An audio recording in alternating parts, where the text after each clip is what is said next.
Olá, meus queridos irmãos e amigos, um bom dia na paz de Cristo Jesus.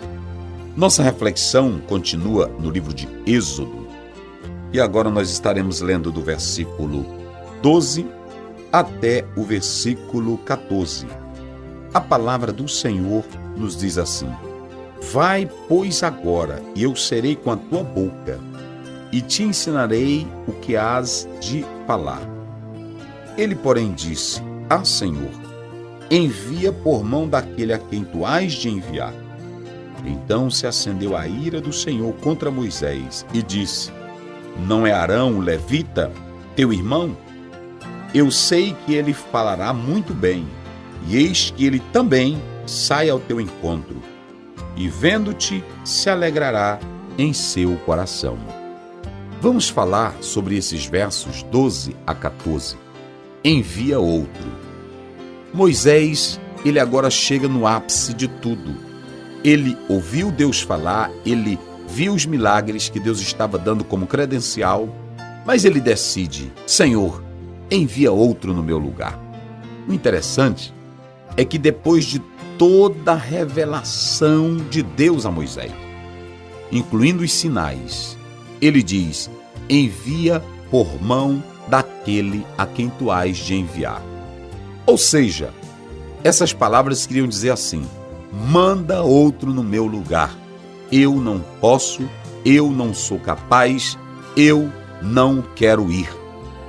Esse posicionamento de Moisés fez com que Deus se irasse. O interessante é nós atentarmos aqui para a misericórdia e para a paciência divina. Deus trabalhando de todas as maneiras, falando, tentando convencer Moisés, e agora Moisés decide resolutamente: eu não vou, pronto, acabou, envia outro, eu não sou o homem para essa missão. Por que Deus insistiu tanto com Moisés? Porque Deus sabia que Moisés seria o homem certo, o homem fiel para aquela missão. Às vezes nós queremos pessoas para estarem na obra, mas não tem as qualidades que Deus quer. Pode ter qualidades físicas, pode ter qualidades intelectuais, tudo isso é importante, é um somatório, mas o que Deus mais deseja é a fidelidade. E quando nós lemos Números 12, a Bíblia diz que o próprio Deus falou: pode ter Miriam, pode ter Arão, mas eu quero Moisés, porque ele é fiel em toda a minha casa. Mas agora Deus vai colocar Arão, irmão de Moisés, para lhe ajudar. Arão, ele tinha eloquência na fala. Quando a Bíblia usa essa expressão irmão, quer dizer realmente irmão biológico, irmão de sangue. Essa palavra irmão aqui não deve ser entendida simplesmente no seu aspecto compatriota, social. Não, porque às vezes isso pode aparecer na Bíblia. E essa palavra irmão não quer dizer, como muitos estão assegurando por aí, apenas a questão social. Veja o que diz Levítico 19, verso 17. Está escrito assim na palavra do Senhor: Não aborrecerás a teu irmão no teu coração, não deixarás de repreender o teu próximo, e nele não sofrerás pecado. Então você tem aqui irmão no sentido de envolver a clã dentro do próprio judaísmo, mas você tem a palavra irmão aí como uma extensão para todas as demais pessoas. Como você diz assim: aqui tem um irmão meu, mas esse irmão não é biológico, essa palavra ela está sendo usada socialmente, apenas no seu aspecto compatriótico e assim por diante. Então devemos atentar para isso. Irmão aqui era irmão de sangue, era o irmão de Moisés mesmo, Arão e Miriam. Uma coisa interessante encontramos aqui. Note que o texto chama Arão de levita. Certos estudiosos afirmam que esse era um apelido para Arão. Isso porque naquele tempo existiam muitos outros homens com o nome de Arão e ainda não havia se estabelecido o sacerdócio levítico.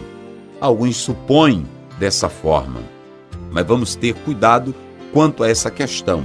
O certo é que alguns dizem que seria um apelido apenas para diferenciar Arão de outros que tinham seu próprio nome.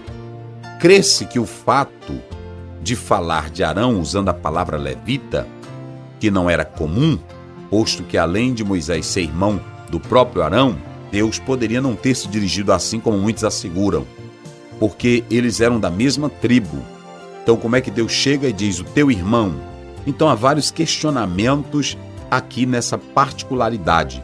Por isso que alguns dizem que aqui essa palavra levita, ela está mais para um apelido. Ainda em se tratando do título levita, sua ênfase aqui não seria sacerdotal. Claro, ainda não havia sido montado esse sistema, como posteriormente vai acontecer. O que eu posso dizer é que a palavra levita aqui, ela estaria ligada mais a professor. Observe que a própria Bíblia diz que Deus iria enviar Arão para seguir Moisés, porque ele falava bem. É isso que você vai ver aí. Eu sei que ele falará muito bem. Pode-se crer que esse homem ele tivesse a eloquência. E o levita aqui está mais relacionado a um professor. É bom analisar que esse Arão aqui, ele tinha o dom natural da fala. Então perceba que mesmo tendo o dom natural da fala, a eloquência, Arão não foi um grande líder. Por isso que eu digo, a questão não é falar bonito, a questão não é ter uma boa teologia, que isso é bom. A questão não é você ser uma pessoa polida. A questão é ser fiel. E Arão não foi fiel. Basta você ler 32, número 12, que você vai ver isso nos seus pormenores. Vale dizer que pode-se pensar que também as objeções de Moisés em não querer ir, em pedir para Deus colocar outro, na verdade elas tivessem outras intenções. Ele não queria voltar outra vez ao Egito, porque aqui ele estava revelando o seu sentimento humano. Ele foi rejeitado por alguns lá que habitavam no Egito, pelos seus próprios irmãos. Então Moisés estava decepcionado. Ele disse, Senhor, envia outro. Não quero lidar com essa gente. Eu já tentei ajudá-los. Eles são difíceis. Às vezes existem líderes que não querem mais se envolver porque o povo é difícil. Mas se Deus te escolheu, meu irmão, faça a obra, vá em frente e Ele te dará a vitória.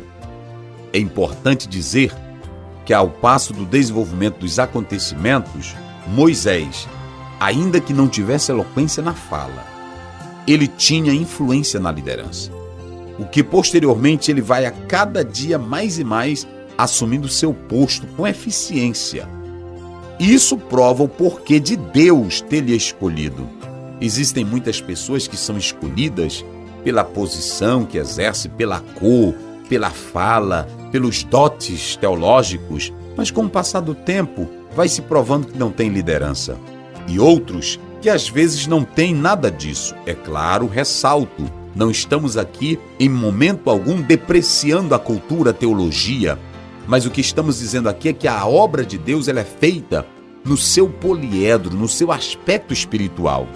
A obra de Deus depende da fidelidade do obreiro, da confiança para com Deus. Moisés tinha sabedoria, como está em Atos 7:22, formado em toda a ciência do Egito. Mas o que Deus gostava em Moisés era a fidelidade de Moisés. Ao passo que Arão já falava bem. Arão era um homem capaz, mas Arão não foi um grande líder. Devemos atentar para essas particularidades. Arão, ele vai ao encontro de Moisés. Logo ele diz que o faraó que ele perseguia estava morto. Está em Êxodo 2:23. É claro que com a morte de Faraó, alguns pensavam que as coisas iriam melhorar, o que não aconteceu. Todavia, para Moisés abrandava a questão, porque ele era um fora da lei. Ele havia matado alguém e agora ele era um procurado da justiça. Mas a Bíblia diz que todos quantos procuravam a sua morte estavam mortos. É interessante notar algo aqui no caso dos dois irmãos, Moisés e Arão, que para cada um deles, Deus vai dando as revelações necessárias, de maneira que tudo se processa coordenadamente. Isso pode ser visto nas seguintes passagens, Êxodo 4, 19, 27. Portanto, queridos, atente para isso, que Deus os abençoe para sempre. Amém.